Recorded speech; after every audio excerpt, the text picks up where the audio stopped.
안녕하세요. 이번 시간에는 2017년에 있었던 15회 가맹거래사 2차 시험 문제풀이를 하도록 하겠습니다. 먼저 보겠습니다. A 피자 전문점을 운영하는 가맹공부 갑은 인천공항과 입점 계약을 체결하였다. 입점 계약에서 갑이 직접 A 피자 전문점을 운영하여야 한다는 계약 조항으로 인해 갑은 이 점포의 운영을 원하는 을과 위탁 관리 계약을 체결하였다. 이 계약에 따라 을은 갑에게 1년치 임차료, 인테리어 시공 비용, 교육비 등의 명목으로 총 3억 원을 지급하였고 이 매장은 갑의 다른 A피자 전문점과 유사한 형태로 운영되었다. 갑은 을과 계약 체결 시 위탁관리 계약이라는 이유로 정보공개서를 제공하지 않았다. 사실관계 제시되었고요. 첫 번째 문제는 위 사례에서 갑이 정보공개서를 제공하지 아니한 행위가 가맹사업 거래의 공정화에 관한 법률에 위반되는지 설명하시오. 두 번째는 위 사례에서 을이 취할 수 있는 조치들을 설명하시오가 문제입니다. 먼저 이 시험이 나올 때 2017년 7월에 있었는데 7월 초에 가맹 희망자에 대한 피해 주의보에 이런 사례의 내용이 나왔고 7월 말에 이 내용에 대한 신결례가 공정에서 있었습니다. 그래서 이런 문제 볼 때 사실 똑같은 문제가 다시 나올 리는 없겠지만 그 쟁점에 대해서 공정위의 보도자료 등을 참조하시면 전망 등을 알 수가 있고 문제 해결할 때도 도움이 되실 수 있을 것 같아서 미리 사전 설명 한번 드리고요. 그리고 이 문제가 나온 이후의 신결을 기준으로 해서 문제 해설 한번 해보도록 하겠습니다. 네, 케이스 문제 풀이는 다 동일한데 첫 번째 쟁점 정리. 쟁점 정리는 문제에서 첫 번째 이 사례에서 정보공개에서 미제공행위가 법률 위반인지라는 문제가 나왔는데 그건 결국 이 계약, 지금 문제는 위탁관리 계약인데요. 위탁관리 계약의 법적 성격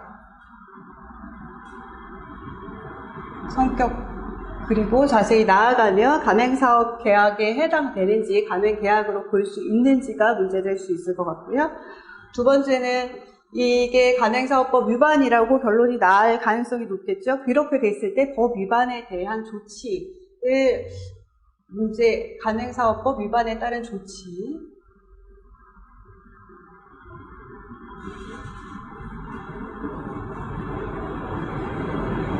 이 두 가지가 주요 쟁점이 될 것 같습니다.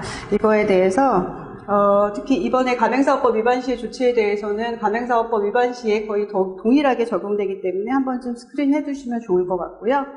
먼저 여기 첫 번째 나와 있는 문제에서 정보공개서 미제공행위 가맹사업법 위반 여부 살펴보시면 케이스 풀 때 첫 번째는 다시 한번 문제점에 대해서 적시를 해주셔야 되는데 위에 간단히 썼지만 위탁관리계약의 법적 성격이라고 했는데 이 위탁관리계약을 가맹계약으로 볼 수 있는지 그러려면 가맹계약의 요건 해당 여부 그리고 배제 사유는 없는지 등에 대해서 살펴보셔야 할 것 같습니다. 그러기 위해서는 먼저 관련 규정 먼저 살펴보도록 하겠습니다. 관련 규정은 가맹사업법 제2조의 정의 규정을 먼저 보셔야 될 것 같고요. 제1호의 가맹사업이라 하고 가맹본부가 가맹점 사업자로 하여금 자기 상표, 서비스표, 상호 간판, 그 밖에 영업표지를 사용하여 일정한 품질 기준이나 영업 방식에 따라 상품 또는 용역을 판매하도록 함과 아울러 이에 따른 경영 및 영업활동 등에 대한 지원, 교육과 통제를 하며 가맹점 사업자는 영업표지의 사용과 경영, 영업활동 등에 대한 지원, 교육의 대가로 가맹본부에 가맹금을 지급하는 계속적인 거래관계를 말한다라고 자세히 기재되어 있는데요. 아시다시피 가맹사업법 2차 시험에서는 법조를 제공하지 않기 때문에 이와 관련한 주요한 인지는 암기하셔야 될 것 같습니다. 그리고 계속 적용되는 관련 법조를 전부 다 나열하면 적용 배제에 관한 규정, 그러니까 가맹금 최초 지급일로부터 6개월 이내의 기간 동안 지급 가능금 100만 원 이내의 경우, 그리고 가능본부 연간 매출액 대통령령 기준으로 해서 결국 연 5천만 원 미만인 경우에는 적용이 배제된다는 규정, 그리고 제7조의 정보공개에서 제공 의무에 관한 규정까지가 일단은 적용되어야 할 규정이기 때문에 이 내용에 대한 주요한 내용을 전체는 아니더라도 기재를 해주셔야 되고요. 그리고 사안의 해결.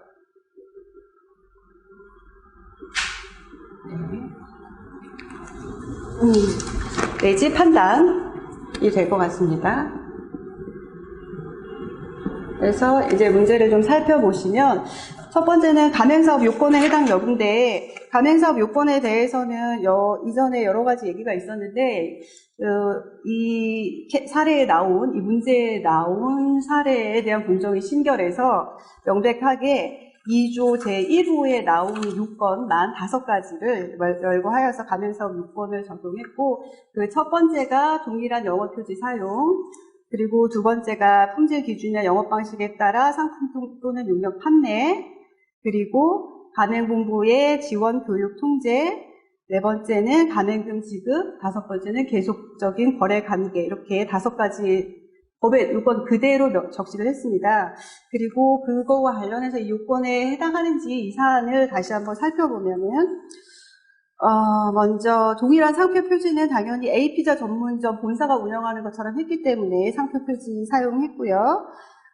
그리고 두 번째, 일정한 품질 기준이나 영업 방식에 따라서 상품 용역 판매하도록 하는 형태의 계약이 맞습니다. 그리고 지시 통제권이 있었는가에 대해서 명시적으로 나와 있지는 않지만, 본사가 하는 것과 같이 계약을 운영을 하도록 했기 때문에 지시 통제가 있었을 걸로 보이고, 그리고 가맹금으로 1년치 임차료, 인테리어 시공비용, 교육비 등으로 3억 원 지급했기 때문에 가맹금도 모두 지급을 했고, 1년 계약 형태로 되어 있기 때문에 일단 계속적인 거래 관계의 요건에 모두 해당하는 것으로 보입니다.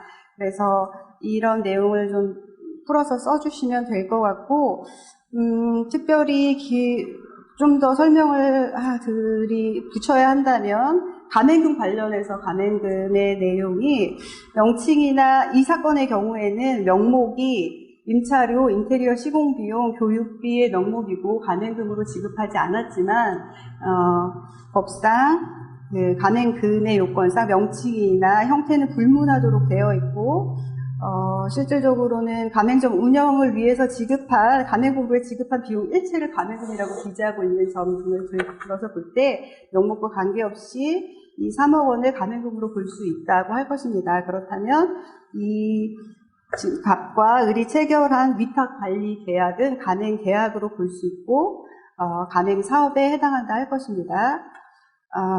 다만 이 사건 심결 내에서는 요거 이외에도 실질적으로 이 사건 계약한 점포의 운영 실질에 대해서 다시 한번 검토를 했는데요.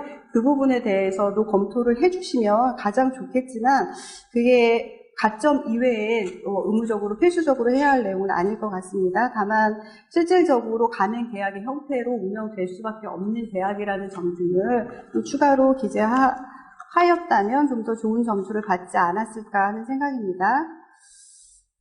그래서 가맹사업에 해당한다면 가맹계약이라면 가맹사업법이 적용이 되고 이 정보공개서를 미제공하는 행위는 가맹사업법의 공정화에 관한 법률 제7조에서 정하고 있는 정보공개서 제공 의무 위반이고 이로 인해서 7조 1항 3호에서 14일 가맹금 수령 또는 계약 체결일부터 14일 이전에 정보공개서를 제공하여야 한다는 의무 규정에 위반한 사안입니다. 그래서 법률에 위반한 내용으로 기재하시면 될 것 같습니다. 그리고 법률엔 위반되었다고 볼 수 있고요. 이 내용을 이렇게 소결론으로 기재를 해주시고요. 그리고 법 위반에 대해서 취할 수 있는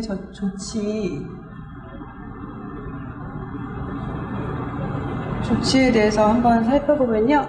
먼저 가맹사업법 위반 시에 이제 정보공개서 미제공의 경우에도 일단은 공정위에 신고가 가능하고요. 공정에 신고할 때는 아까 말씀드렸다시피 가맹사업법 위반을 들어서 공정에 신고하시는데 이게 법 32조의 3 규정이 되어 있고 공정의 신고에 대해서는 공정위의 조사에 따라서 시정명령, 시정권고, 과징금, 그 외에 벌칙 규정까지 정해져 있습니다. 그리고 또 그 다음 조치로는 조정 신청이 가능하신데요.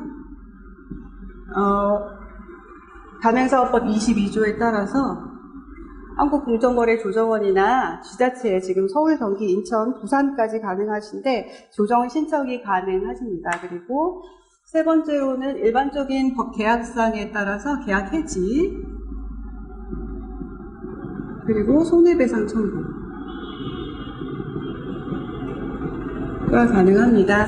계약 해지는 일단 가맹사업법에 따로 적용되어 있지는 않은데 상법이나 민법의 일반 원리에 따라서 사업 거래에 있어서도 해지가 가능하시고 특별히 LG25에서 GS25로 상표가 변경되는 와중에 있었던 가맹본부와 가맹점 사업자의 분쟁에 대해서 대법원에서 계속적 거래 관계에 있는 만큼 상호 신뢰가 깨지는 정도의 계약에 대한 계약 존속을 기대할 수 없는 상태가 되었다면 계약 해지를 인정한 판례가 있고요. 이게 2008년에 나왔던 판례고요. 그래서 가맹계약 해지, 가맹계약을 위반한 것을 기준으로 한 계약 해지가 가능하시고 또 가맹사업법에 손해배상 규정이 있고 이를 기초로 해서 손해배상 청구가 가능하십니다. 물론 가맹사업법이 아니라 하더라도 해지가 인정되는 경우 그리고 그 해지로 인한 손해와 인과관계가 있는 경우에는 당연히 손해배상이 가능하시기 때문에 이에 대해서 법 위반에 대해서는 세 가지 절차 진행이 가능하시고 이런 목차로 기재하시면 될 것 같습니다. 다만 해지와 손해배상 청구에는 손해배상에 그냥 규정이 있다고 되는 건 아니고 해지와 손해배상 사이에 인과관계가 있을 때 혹은 법 위반과 손해배상 사이에 인과관계가 있을 때만 손해배상 청구가 가능하신 점도 반드시 기재를 하셔야 될 것 같습니다. 그래서 마지막으로 사안의 해결을 보시면 1번 위 사례에서 갑이 정보공개서를 제공하지 않은 행위가 가맹사업법 위반에 해당하는지 여부는 말씀드린 대로 적용 배제 사유가 존재하지 아니하는 한 제7조 1항 제3항의 위반에 해당한다고 볼 것입니다. 다만 적용 배제 사유에 대해서를 어디 기재할 것인가를 좀 저도 고민을 했는데 적용 배제 사유를 구체적으로는 하지 않더라도 사안에서는 이게 본부의 규모 등에 대해서 나와 있지 않기 때문에 문제점 자체에 대해서 여기서 계약 배제 사유 간단하게 기재를 하시고 배제되지 않는 걸 전제로 해서 이 사안을 풀어가셔도 될 것 같고 아예 쟁점을 정리하실 때 위탁관리계약의 법적 성격에서 이런 다른 규모에 해당하지 않는다는 걸 전제로 해서 풀겠다라는 기재를 좀 하시면 좋을 것 같고요. 그리고 가맹 등이나 또 정보공개서에 대한 일반적인 내용을 중간에 이 법위반 요건에 대해서 기재를 하시면서 관련 규정에서 가맹 등이나 또 정보공개서에 대해서 정의 규정을 같이 기재를 하셔서 좀 내용을 풍성하게 알고 있다는 내용을 같이 기재하시면 답안지 풀이할 때 내용도 풍성해지고 가점 요인으로 작용할 수 있을 것 같습니다. 네, 케이스 문제는 여기까지 풀어보도록 하겠습니다.